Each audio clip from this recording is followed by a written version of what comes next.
Welcome to Last Week in Gaming. We had to skip last week's show because, well, we ran into some production issues, but no biggie, we're back, and man, we kind of have a short show for you today because even though a lot of big news happened, there wasn't a lot of it. So we made do with what this wonderful industry had to offer us. Speaking of which, Reggie Fils-Aimé joined Twitter, everybody. And that, my friends, is a blessing from the video game gods if I ever saw one. The man already gained 391,000 followers in less than a week, so he's doing pretty good. Oh, and to be a beloved COO of one of the biggest video game companies in the world must be so fantastic. Don't you wish that were your job, kinda, sorta? He's also retired, so good for him. All right, time to shut up, Naomi. Let's get on to the news. Sony might be skipping E3, but that's not stopping the company from dishing deets on what will obviously be the PlayStation 5. A Wired story popped up out of nowhere this week with info on the next Sony console from lead system architect and Mr. Knack himself, Mark Cerny. What we know now is that the PS5 will sport a solid-state hard drive for crazy fast loading, support 8K resolutions even though it seems like 4K update is slow, and feature backward compatibility for PS4 and PSVR. The unnamed console won't arrive this year, no duh, but seems like a lock for 2020, and we can fully expect cross-generation games again with Death Stranding seeming like a prime contender. Xbox's slogan used to be jump ahead, but Sony clearly beat them to the punch with the PS5 stuff, but we more than likely won't have to wait long to learn a lot about Xbox 2. Wait, that's not right. Xbox One, 2, Xbox 4, who knows? Anyway, we should see what's next for Xbox at E3, and Microsoft has announced its press conference is happening at 1 p.m. Pacific on Sunday, June 9th. Hey, that's fewer than 2 months away. So set your calendars accordingly and start stocking up on gamer fuel. You might think that's the due, but I'd argue that it's coffee. Whatever. Agree to disagree.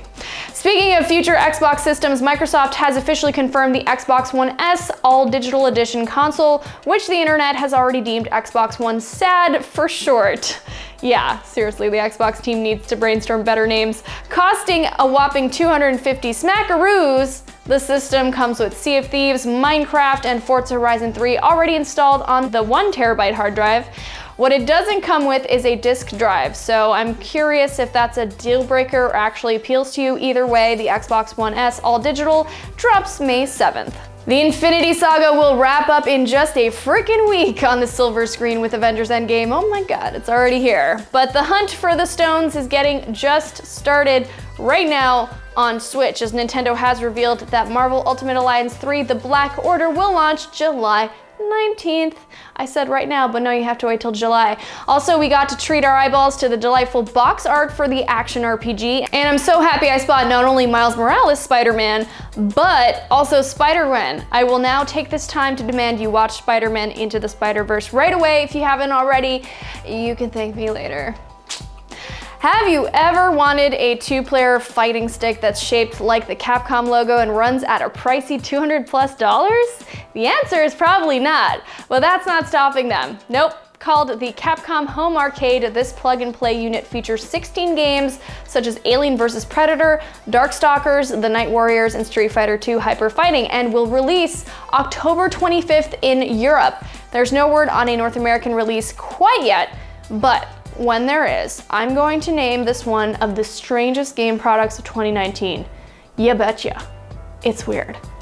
Joker wasn't the only big addition to Super Smash Bros. Ultimate. This past week, the Switch game also saw an influx of penises, thanks to the introduction of the stage creator. Yep, unsurprisingly, IGN reports users took this new creative mode and erected levels based on a man's bathing suit region.